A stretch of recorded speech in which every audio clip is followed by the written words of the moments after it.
श्री राम। श्री राम। भगवंत, जन्मों जन्मों से हम अपना मनमानी आचरण करते आ रहे हैं, गलत बात। फिर पूरा पढ़ लेते हैं। हमारा लक्ष्य परमात्मा को प्राप्त होना चाहिए, किंतु हमें अपने कर्मों को देखते हुए ऐसा लगता है कि हम अभी मनमानी आचरण करते हुए ही जी रहे हैं। इस शरीर में भी मनमानी आचरण करते हुए पूरे 52 वर्ष व्यतीत हो गए। आज 53वें वर्ष का पहला दिन है।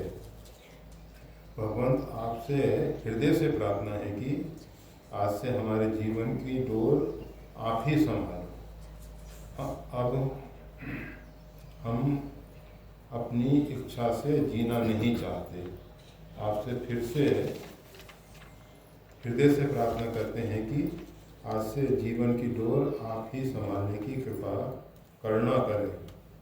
जय गणेश। जय श्री राम।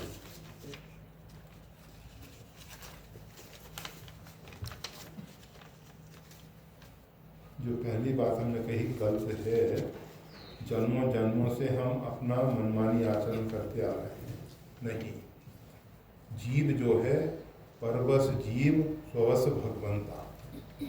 जीव हमेशा से परवश है। पहले 84 लाख योनियों में ये सब जीव भटका है, केवल प्रारब्ध को भोगने के लिए है। उस समय कोई मनमानी आचरण नहीं कर सकते थे।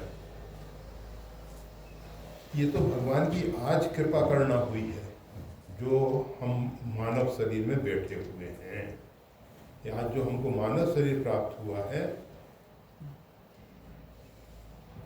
भगवान की बहुत बहुत कबहू की कर करना नर देही।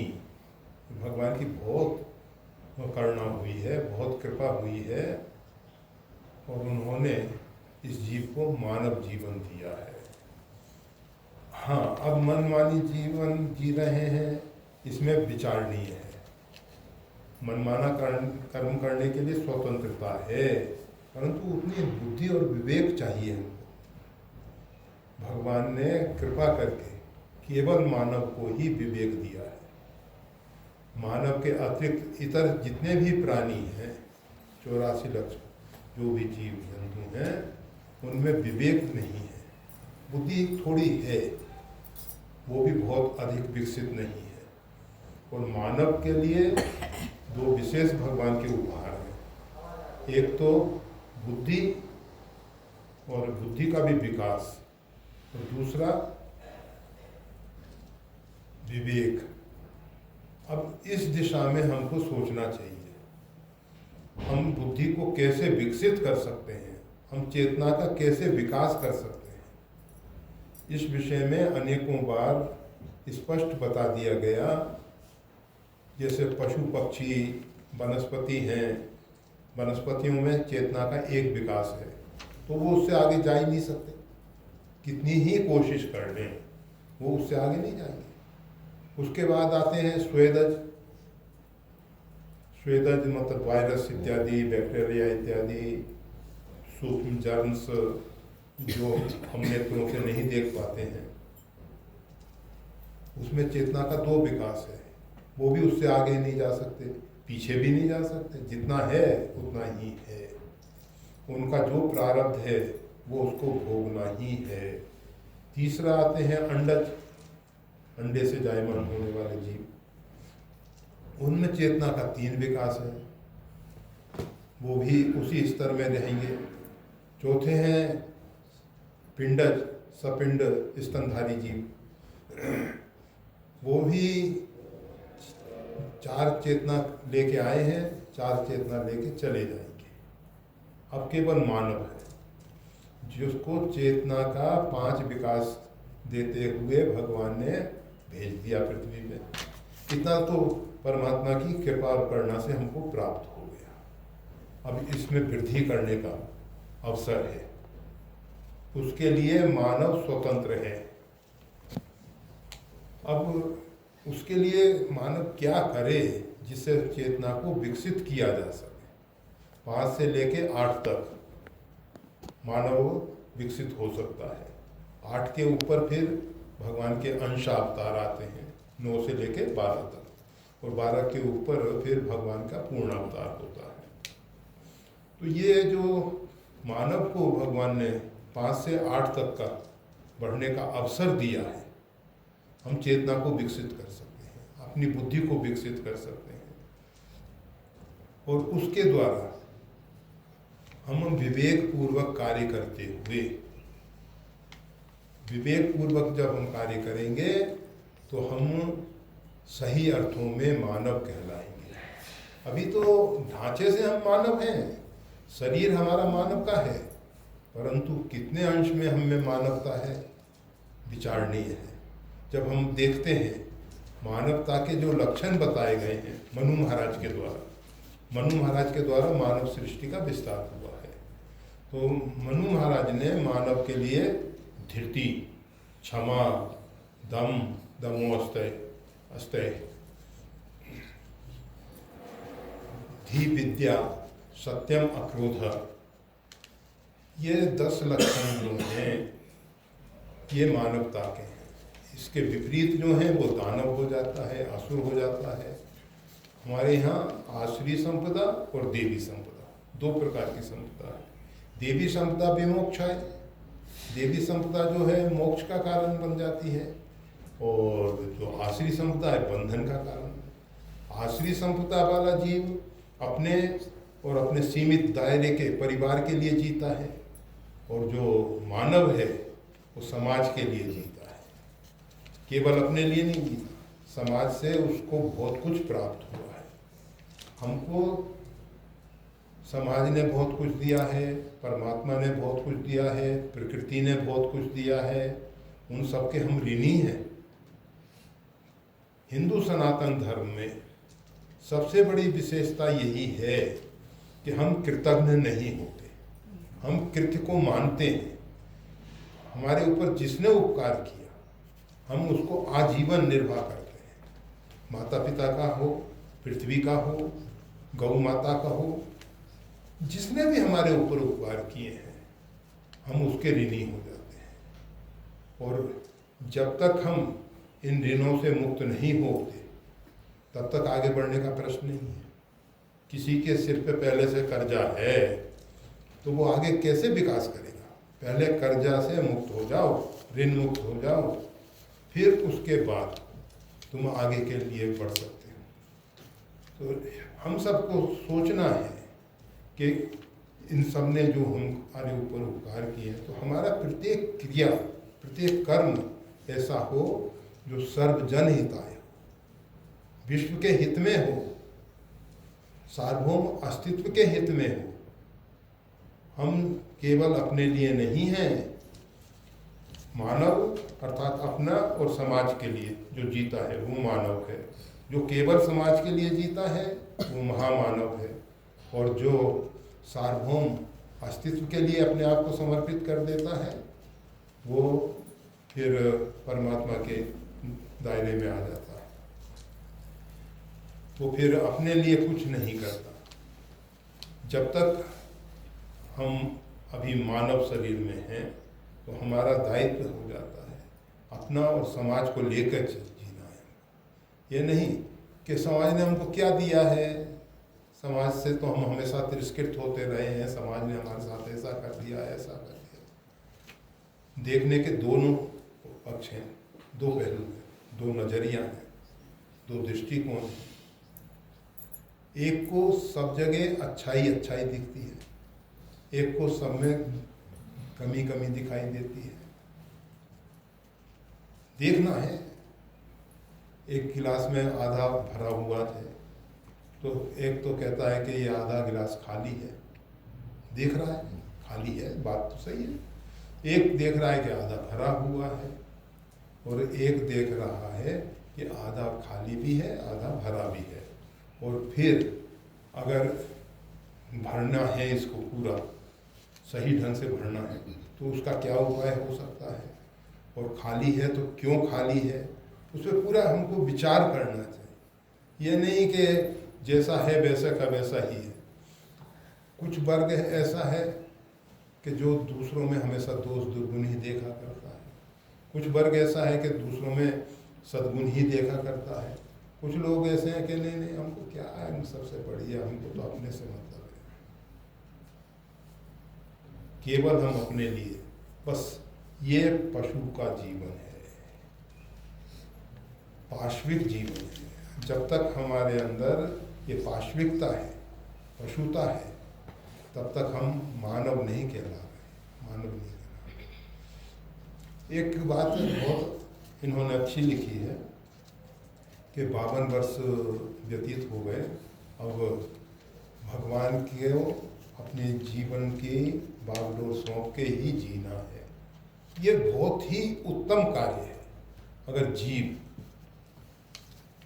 सही ढंग से आत्मसमर्पण कर दे परमात्मा के लिए, प्रपत्ति का अर्थ ही ये होता है कि हम सही ढंग से परमात्मा के लिए समर्पित हो गए। पर समर्पण में फिर हमारा अहम जो है वो आड़े नहीं आना चाहिए। हमको वो हमेशा, जब हमने परमात्मा के लिए अपने आप को समर्पण कर दिया, हम हैं क्या? हाड़ मांस का पुतला तो हम हैं नहीं। मन बुद्धि चित्त अहंकार, ये ही अंतःकरण चतुष्टय जो कहलाता है, ये सूक्ष्म शरीर के साथ जुड़ा हुआ है। सूक्ष्म शरीर तो समर्पण होता है सूक्ष्म शरीर से, मन बुद्धि से समर्पण होता है। इसीलिए गीता में भगवान कहते हैं मैं अर्पित मनोबुद्धियो, मन और बुद्धि को मेरे को समर्पित कर दे। परंतु बहुत कठिन है, बहुत कठिन है। कहना बहुत सरल है, हमारा विचार ये है, हम ऐसा करते हैं, अब हम समर्पित जीवन जिएंगे। ये कहाँ हमारे तो मन रहेंगे ना? नहीं नहीं, प्रभु जैसा चाहेंगे वैसा होगा। हमारी इच्छा नहीं चलेगी। अब जब समर्पण हो गया, मन बुद्धि भगवान के हो गए, तो फिर हमारा अहंकार कहाँ से? क्यों? किसके लिए? परंतु ये अहंकार जो है ये भी जल्दी मिटता नहीं है, मिटता नहीं है। और अहमिति जो भाव है, मैं हूँ, मैं क्या हूँ, बस इसमें विचारणीय होता है। हम अगर परमात्मा के अंश हैं, परमात्मा के लिए अपने आप को समर्पित कर रखे हैं, जब हम अपने आप को परमात्मा के लिए समर्पित कर देते हैं, तो ना तो मन हमारा रहा, ना बुद्धि हमारी रही। अब जिस भी प्रकार से हमको परमात्मा रखेंगे, उस प्रकार से हम जीवन जिएंगे। उस प्रकार से हम को कबीर साहब ने एक जगह कहा है, मैं तो राम जी का कुत्ता हूँ, मोतिया मेरा नाम, डोरी को जिधर ले जाए उधर चला जाता। आज दुनिया में कुत्ते बिल्ली बहुत पालते हैं। उसके पीछे कारण क्या है? इंसान से उतना प्रेम नहीं कर पाते जितना कुत्ते बिल्ली से प्रेम करते हैं। वो प्रेम नहीं है, वो धोखा है। प्रेम तो वो लोग करते ही नहीं है, वो लोग तो केवल उसको अपना गुलाम बनाना चाहते हैं। और वो कुत्ते को गेंद फेंक दी, पकड़ के लिए आएगा, बैठ जाओ, बैठ जाएगा, जैसा चाहो वैसा, टुकड़ा डालो, पूंछ हिलाएगा। बस वो ये चाहते हैं कि हम जैसा कहें वो पूंछ हिलाए हमारे पीछे पीछे। परंतु इस प्रकार का समर्पण जैसा उसने कर रखा है, उस प्रकार का समर्पण परमात्मा के प्रति हमारा हो जाए, हम परमात्मा के हो जाए। परमात्मा जिस प्रकार से रहना चाहे उसमें ही अहोभाव व्यक्त कर पाए, ऐसा नहीं कि भगवान तुमने ये क्या कर दिया, किसी का जवान बेटा मर गया, भगवान बड़ा बुरा किया। भगवान से कहेंगे ऐसा किसी के साथ मत करना, अभी तो हो गया मर गया, परंतु आइंदा ऐसा कभी मत करना, नहीं तो फिर हमसे अब भगवान से भी हम ये कहते हैं कि भगवान तुमने बड़ा बुरा किया, अर्थात हमारे को लगता है हमारी मन बुद्धि भगवान से ज़्यादा है, हम भगवान से श्रेष्ठ हो गए, हम भगवान के अंदर कमियां देखने लग गए, भगवान की गलतियां निकालने लग गए। ये सबसे बड़ी कमी है हमारी, सबसे बड़ी कमी है। ऐसा नहीं होना चाहिए था, ऐसा नहीं करना चाहिए था। भगवान जो कर रहे हैं वो सही कर रहे हैं। भगवान का प्रत्येक विधान मंगलमय है, तो वो हमको मंगलमय दिखाई दे। हम अपना स्वतंत्र इच्छा न रखें, स्वतंत्र इच्छा न रखें। और जब कभी हमारे मन में दुविधा आ जाए, समस्याएं कब आती हैं? जब दो धर्म टकराते हैं। अच्छे बुरे में तो जो कुछ समाज की व्यवस्थाएं हैं उसके हिसाब से हम निर्णय ले लेते हैं। जैसे महाराज दशरथ हैं, महाराज दशरथ के सामने माता कैकेयी को उन्होंने बहुत समय पूर्व वचन दे रखा था कि 2 वरदान जब चाहो मांग लेना। भरी सभा में महाराज दशरथ ने भगवान श्री राम को युवराज पद पे अभिषिक्त करने के लिए कहा, नहीं दीहूँ राम युवराज हूँ, कल मैं भगवान श्री राम को युवराज पद पे अभिषिक्त कर दूँगा। भरी सभा में वचन दिया है, अब 2 वचन टकराने लगे। माता कैकेयी ने, अगर देखो होनहार नियति कैसा खेल खेलती है। महाराज दशरथ को जब मालूम पड़ा कि माता कैकेयी जो है वो भवन में है, उस समय राज परिवारों में एक व्यवस्था थी कि जब व्यक्ति अत्यंत कुपित होता था, क्रोध में आता था, तो क्रोध के समय विवेक बुद्धि तो रहता नहीं, सामान को उठाएगा, पटकेगा, फेंक देगा, आग लगा देगा, ये करेगा, वो करेगा। तो उनके लिए एक अलग भवन बना देते कि भाई कोप प्रकट करना है, तो उसमें ऐसा कोई सामान ही नहीं रखते थे कि जो उठा पटक करके तोड़ फोड़ करे। महाराज दशरथ ने जब सुना कि माता कैकेयी जो है वो भवन में हैं, तो अच्छे राजनीतिक हैं, 60,000 वर्ष व्यतीत हो चुके हैं उनको, कोई कम उम्र के नहीं हैं। देवासुर संग्राम में देवताओं को उनकी सहायता की जरूरत पड़ती है, इंद्र उनको आधा सिंहासन दे देता है बैठने के लिए। कहा इंद्रासन से श्रेष्ठ इंद्रलोक में कोई आसन हो नहीं सकता, अब अपना आसन छोड़ दें इंद्र, वो भी कैसे संभव है। इसलिए कहता है आधे पे आप बैठो, आधे पे हम बैठ जाते। तो अर्ध सिंहासन आसन दे, रामचरितमानस में सब लिखा है, हम कोई नई बात नहीं कर रहे। तो महाराज दशरथ जो हैं, अगर उस समय कैकेयी के भवन में नहीं जाते, परंतु उनको एक आशा थी कि माता कैकेयी जो हैं अयोध्या का अन्न खाई है, सरजू माता का जल पिया है, राम जी के सानिध्य में रही है, इसलिए इनके पास पर्याप्त बुद्धि विवेक है, इनके पास बुद्धि की कोई कमी नहीं है, समझदारी इनमें पूरी है। और ये हमेशा कहती रही हैं कि राम जी को ही राज्याभिषेक होना चाहिए। तो जब वो ये सुनेंगी कि राम जी को मैं कल युवराज पद पर अभिषेक कर रहा हूँ, तो बहुत खुश हो जाएंगी। जिस भी कारण से कुपित हो, वो नहीं सोच सके कि राम जी को राज्य ही सबसे बड़ा बाधक बन रहा है माता कैकेयी को, और वो हुआ कैसे। वो भी एक विचारणी है जो माता कैकेयी हमेशा कहती थी कि मेरे पुत्र राम को ही राज्याभिषेक होना चाहिए। वो बदल कैसे गई? तो रामचरितमानस में दो बहुत महत्वपूर्ण बातें बताई गई, बहुत महत्वपूर्ण बातें। एक तो कुसंग का असर, एक सत्संग का असर। कुसंग का असर के लिए माता कैकेयी को चुना।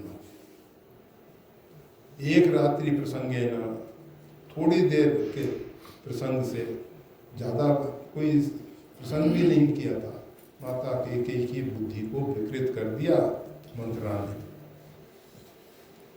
जो लंबे समय से ये विचार कर रही थी। और रामचरितमानस के माध्यम से गोस्वामी तुलसीदास जी हम सबको समझाना चाहते हैं, बताना चाहते हैं कि कुसंग से बच जाओ। सत्संग तो दुर्लभ है, सत्संगत दुर्लभ संसार। सत्संग तो बहुत दुर्लभ है, सत्संग में प्रवेश हो जाना बहुत कठिन है, परंतु कुसंग से बच सकते हैं। और कुसंग इतना खतरनाक है, कौन कुसंगत पाए न साई। ऐसा कौन व्यक्ति है जो कुसंग को पाके बर्बाद नहीं है, बर्बाद नहीं। कुसंग हमको बर्बाद कर देता है, बस कुसंग से हमको बचना चाहिए। और जब तो हम बात बता रहे थे कि महाराज दशरथ जो हैं दुविधा में हैं। जब माता कैकेयी ने वरदान मांगे, एक वरदान के द्वारा भरत जी को राज्य, दूसरे वरदान के अनुसार 14 वर्ष राम वनवासी, तो महाराज दशरथ जो हैं किम कर्तव्य विमूढ़ हो गए, क्या करना चाहिए। ना तो ये कह सकते हैं कि राम जी से कह सकते हैं कि वन में चले जाओ, नहीं कह सकते वो, क्योंकि भरी सभा में उन्होंने वचन दिया है। तो जीवन में इस प्रकार के जब संकट आ जाते हैं कि व्यक्ति निर्णय नहीं ले पाता है, तो ऐसे समय में एक ही उपाय है, एक ही उपाय है परमात्मा की शरणागति। और वास्तविक में देखा जाए तो ये जीव कभी भी किसी भी परिस्थिति में सही निर्णय नहीं ले पाएगा।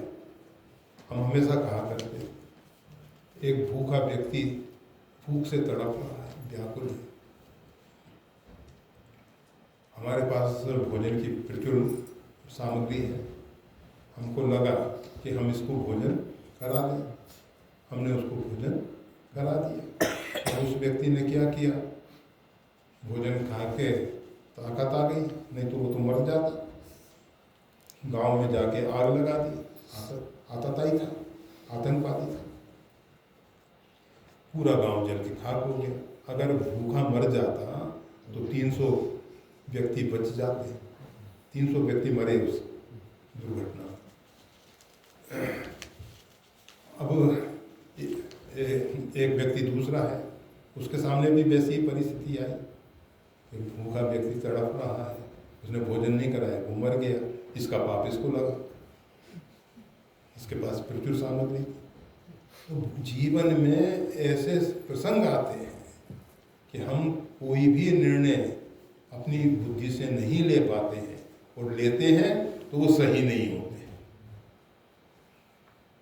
हम जो अपनी बुद्धि से निर्णय ले रहे हैं वो सही होगा जरूरी नहीं है, आवश्यक नहीं है। इसीलिए हमको मन और बुद्धि को परमात्मा को समर्पित कर देना चाहिए और परमात्मा से ही प्रार्थना करनी चाहिए।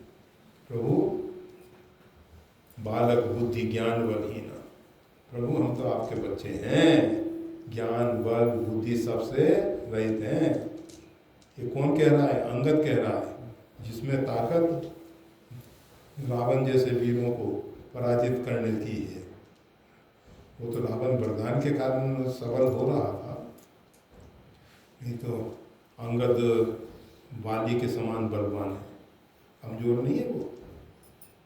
बाली ने स्वयं कहा है, ये मेरे समान शरीर के बल में पूर्ण है, परंतु मेरे से इसमें एक विशेषता है, इसमें नम्रता भी है, और मेरे में नम्रता नहीं थी।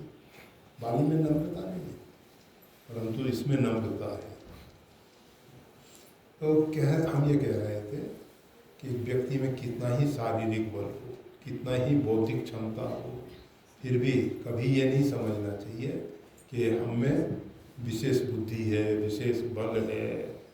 हम हमेशा ठगे जाते हैं जब हमारे अंदर ऐसा अहंकार आ जाता है कि हम बुद्धि विवेक से संपन्न हैं, तो बस उस समय हम ठगे जाते हैं।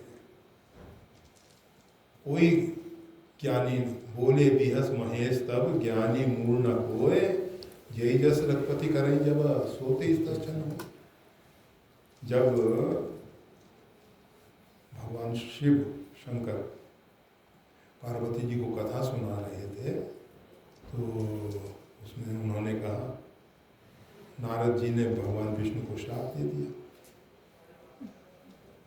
नारद पार्वती जी के मन में विचार आया, नारद विष्णु भगत को नहीं ज्ञानी?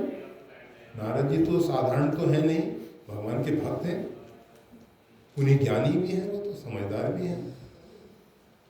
का अपराध रमापति की ना? रमापति ने कौन सा अपराध कर दिया जिसके कारण उनको श्राप देना पड़ गया? नारद तो भूल नहीं कर सकते हैं, भूल कौन कर सकते हैं? नारायण। ये देखो समझदारी की बात है। पार्वती जी जो हैं नारद जी को अपना गुरु मानते हैं। नारद साधारण व्यक्ति नहीं है, वाल्मीकि जी के, ध्रुव के, व्यास जी के, सबके गुरु हैं ये। व्यास जी को भी इन्होंने श्रीमद् भागवत का और बहुत कुछ ज्ञान दिया है। इसी प्रकार से वाल्मीकि रामायण की जो रचना हुई है वो भी नारद जी के उपदेश से ही हुई है। तो कहने का मतलब यह है कि नारद साधारण व्यक्ति तो नहीं, परंतु पार्वती जी ने का अपराध रमापति की ना? रमापति ने कौन सा अपराध कर दिया जिसके कारण मेरे गुरु जी ने श्राप दे दिया? बोले भी हंस, भगवान शंकर हंस दिया। ज्ञानी मूढ़ ना कोई व्यक्ति ना तो ज्ञानी है ना मूढ़ है। जय जस रघुपति करें जब, सो तेई तश्चन हो। जब रघुनाथ जी जिसको जैसा अभिनय सौंप देते हैं तो वैसा अभिनय करता है। वास्तविक में ना तो ज्ञानी ज्ञानी है ना मूढ़ मूढ़ है, ये तो केवल अभिनय कर रहे हैं। ये संसार में सब व्यक्ति अपना अपना अभिनय कर रहे हैं। इसलिए संसार में गुणीय उभय न देखें, ना तो गुण देखो ना अवगुण देखो, परंतु ये उच्च कोटि की स्थिति है। साधारण कोटि का इस व्यक्ति जो है, संत हंस गुण गए पए परिहर बारविका। साधारण स्थिति में गुणग्राही बनो, और गुणग्राही बनने के उपरांत जब दूसरा कदम आगे बढ़ेगा आपका, तो आप गुण और दोष दोनों से ऊपर उठ जाओगे। तो भगवान शंकर तो बहुत ऊंची कक्षा में हैं, जहाँ बैठ के शंकर जी कह रहे हैं वहाँ हम नहीं हैं, इसलिए हमको तो अपने स्तर की ही बात करनी चाहिए। परंतु ये यथार्थ है, ये तथ्य है कि ज्ञानी कोई नहीं है, मूढ़ कोई नहीं है, भगवान की लीला है। भगवान ने जिसको, बड़े बड़े ज्ञानी एकदम विक्षिप्त हो जाते हैं और जो अत्यंत वज्रमूर्ख हैं वो परम ज्ञानी बन जाते हैं। यही तो भगवान का खेल है। तो भगवान के लिए समर्पण हो। देखो घड़ी की सुई जो है ना आगे बढ़ रही है, और एक प्रश्न के दो प्रश्न और भी हैं, वो भी अच्छे प्रश्न हैं, परंतु आज उनके विषय में नहीं चर्चा करेंगे। किसके हैं वो प्रश्न? देश के विषय आपके हैं, आप तो होना भी। हाँ बस ठीक है। आपका उत्तर कल शनिवार है, कल शनिवार, तो कल तो नहीं हो पाएगा, अगले दिन होगा, या हाँ कल भी हो सकता है ना, यहाँ बैठेंगे सत्संग में, ये हो सकता है, ठीक है, कल ही इसके विषय में चर्चा करेंगे। तो ये बस भगवान ने हमको मानव जीवन दिया है, और इसमें हमको सही ढंग से परमात्मा के शरणापन्न होना है। परमात्मा का प्रत्येक विधान मंगलमय है, कल्याणकारी है। ये बात हमारे हृदय में दृढ़तापूर्वक जम जानी चाहिए। जैसे सूर्य हमेशा पूर्व से ही उदय होता है, ऐसा नहीं होता कि सूर्य पश्चिम से उदय हो गया। इसी प्रकार से जो करते हैं, जैसा करते हैं, जो कर रहे हैं, जो करेंगे, वो सब मंगलमय है, ऐसी दृढ़ता पूर्वक स्वीकृति होनी चाहिए, अंदर से स्वीकृति होनी चाहिए कि भगवान जो भी कर रहे हैं वो अच्छा। तो भगवान की प्रपत्ति, भगवान की शरणागति स्वीकार करके सही अर्थों में भगवान के लिए समर्पित होकर जीवन जीना ही कल्याणकारी है। जय श्री राम।